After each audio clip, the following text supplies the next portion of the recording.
Earth's superstars, superheroes are in for the battle of their lives. Hold on! What time is it, Ben? No, Johnny. Say it! I don't wanna! Say it! Marvel Studios' The Fantastic Four, First Steps. 자, 여러분 영화 재밌게 보고 오셨나요? 오늘은 지난 스포 리뷰에 이은 쿠키 분석. 이번 영화 속 두 개의 쿠키, 프랭클린 리처드의 미래, 둠과 리드의 인연, 또 삭제되었다 알려진 세 번째 쿠키. 이제 과연 마블은 어떻게 될 것인지 빠르게 가볼게요.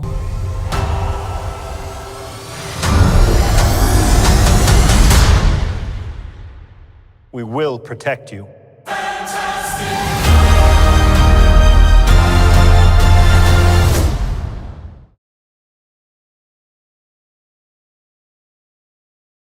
이번 영화의 쿠키는 총 2개.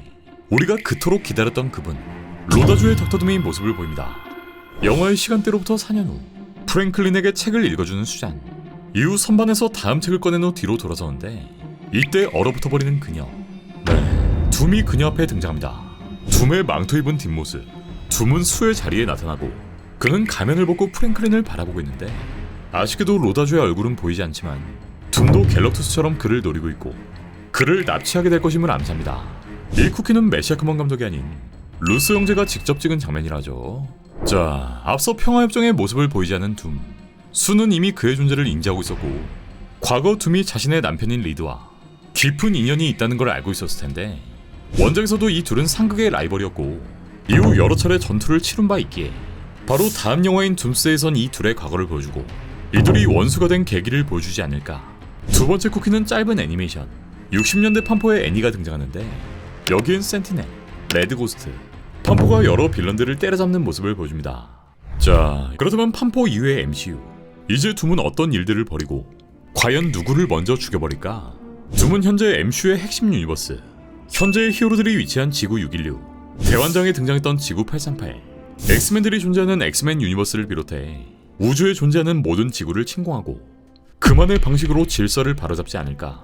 그는 단순한 정복자가 아닌 자신만의 정의와 철학을 가진 신적 존재로의 진화를 꿈꾸는 인물인데 원작에서 둠은 수많은 세계를 파괴하고 결국 자신만의 세계, 배트롤드를 창조한 신이 되었기에 마블의 다음 작품인 둠스에선 둠의 서사와 더불어 멀티버스 전쟁의 시작, 그가 배트롤드를 창조하기 전까지의 스토리가 등장하고 그 다음에 제작될 시크릿 워즈에선 이 배트롤드를 배경으로 스토리가 전개되지 않을까.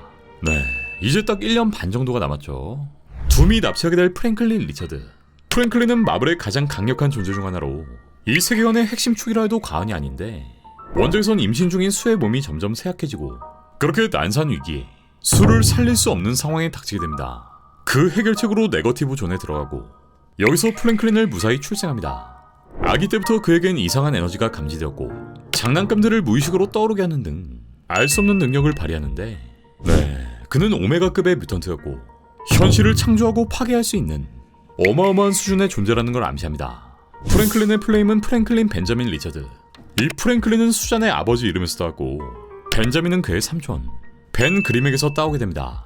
그는 이후에도 다양한 에피소드에 등장했고 퓨처 파운데이션의 핵심 멤버로 성장하며 다른 천재 아이들과 함께 다차원적 문제를 해결합니다. 마블은 시크릿 워즈를 통해 리셋, 즉 새로운 출발을 준비 중에 있기에 향후 프랭클린이 이 시간선을 리셋하고 새로운 MCU의 시간선을 창조해내지 않을까 라는 회로까지 그려지죠. 한편 과거 둠과 깊은 인연을 맺고 있었던 리드.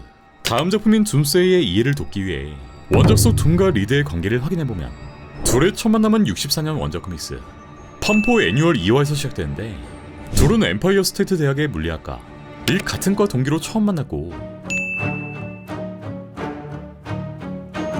원래 같은 방 룸메이트가 될 뻔했지만 둠은 내 공간에 다른 사람은 필요 없다 말하고 자신만의 방과 실험실을 갖게 됩니다. 둘은 처음부터 서로가 천재임을 알아보았고 수업 시간 중에 둠은 세상엔 우리가 인식하지 못하는 수많은 차원들이 존재한다. 결국 우린 시간의 죄수에 불과하다.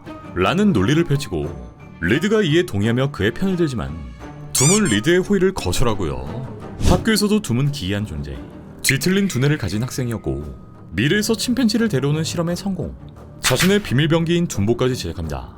그리고 진짜 비밀리에 실험 중이었던 연구, 과거에 사망했던 어머니, 지옥에 떨어진 어머니를 구해내기 위해 이 차원이동 게이트를 몰래 제작 중이었고 리드에게 이 위험한 연구를 들키는데 도대체 어떻게 수년은 앞서 있는 기술이잖아 라며 리드가 말했고 둠은 그에게 더 심한 반감을 느낍니다. 이 실험은 차원 방어막, 이해할 수 없는 언어와 수식을 나타내고 있었고 어머니의 마법과 과학을 결합한 실험이었던 것. 그는 둠의 천재성을 인정했지만 그의 오만한 태도, 위험한 실험 방식에 우려를 표하는데 그렇게 실행된 둠의 차원 이동기, 실행과 동시에 시간 자체가 멈춰버리고 지옥의 문에 있던 메피스토와 조하게 됩니다. 둠의 어머니는 고통 속에 애원하고 있었고 이 애처로운 간식은 누구냐? 내 검은 패에서 도망친 짐승이냐? 라고 말하는 메피스토. 둠은 어머니를 놓아달라 소리치지만 메피스토는 폭발로 그를 추방합니다. 며칠 뒤 병원에서 눈을 뜨게 된 둠. 그는 이렇게 괴물 같은 얼굴을 갖게 되었고 이 흉터 속에서 악마의 손길을 느끼게 됩니다.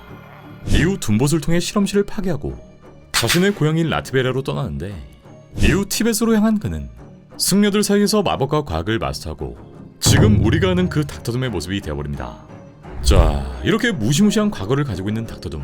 둠은 페이지 6 이후부터 게임 체인저, 멀티버스 붕괴의 원흉이 될 것이고 멀티버스를 찢어버리며 자신만의 세계, 원작 속 배틀월드를 창조하게 될 텐데 원작 코믹스에 등장했던 배틀월드는 멀티버스의 붕괴 이후 둠이 살아남은 잔해를 모아 만든 행성으로 파편화된 멀티버스 조각들을 각 지역으로 조합하여 퍼즐 같은 세계관을 보여주게 됩니다.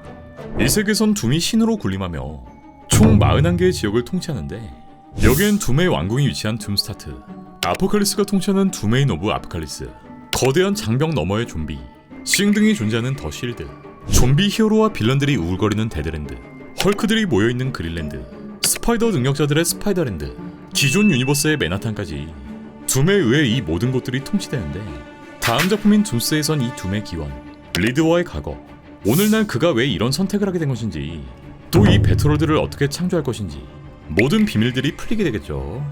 영화의 개봉 전 알려진 루머에 따르면 과거 휴먼 토치를 연기했던 미국의 빵댕이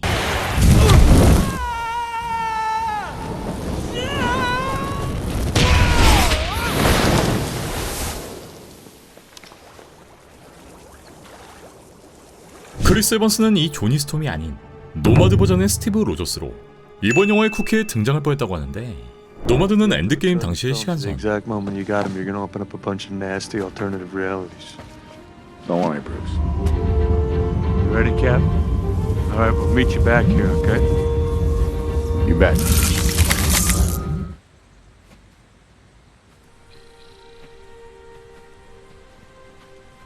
Cap? Hi, Sam.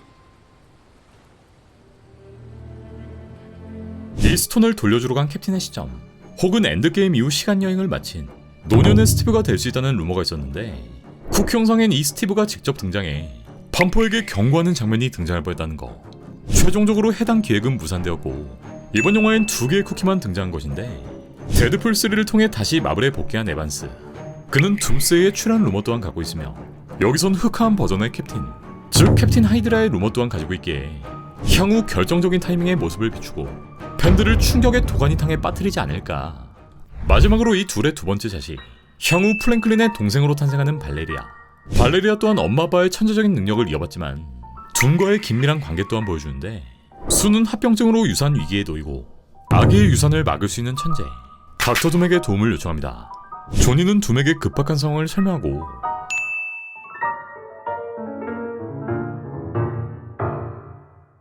결국 둠을 설득하는 데 성공. 둠이 수잔의 아기를 살리는 데 성공합니다. 그러니까 산부인과 닥터가 된 거죠. 하지만 둠은 수와 아기를 살려주는 조건으로 이 아이의 이름을 직접 짓겠다고 하는데 그렇게 둠은 과거 연인의 이름 발레리아라는 이름을 붙여줍니다. 발레리아는 둠을 자신의 탄생에 도움을 준 인물로 인식하며 이 엉클 둠이라는 애칭을 쓰기도 둠은 그녀를 딸처럼 소중하게 대해줍니다. 발레리아는 리드보다 더 초월적인 두뇌, 강력한 리더십을 가지고 있었고 프랭클린과 쌍두마차를 이루기도 하는데 일단 프랭클린의 존재가 등장한 현 시점, 개인적인 예상엔 시크릿 워즈 정도에서 배틀월드 속 둠의 딸로 등장하지 않을까 싶고 매우 상징적인 역할을 소화하지 않을까. 자, 이번 영화로 한 박자 진도를 나간 MCU. 이제 마블은 다음 도약을 준비 중에 있는데 다음 마블 영화까지 1년 남은 거 실화냐? 마블 띵크의 소식은 계속되고요. 재밌게 보셨다면 구독, 좋아요까지 부탁드리겠습니다.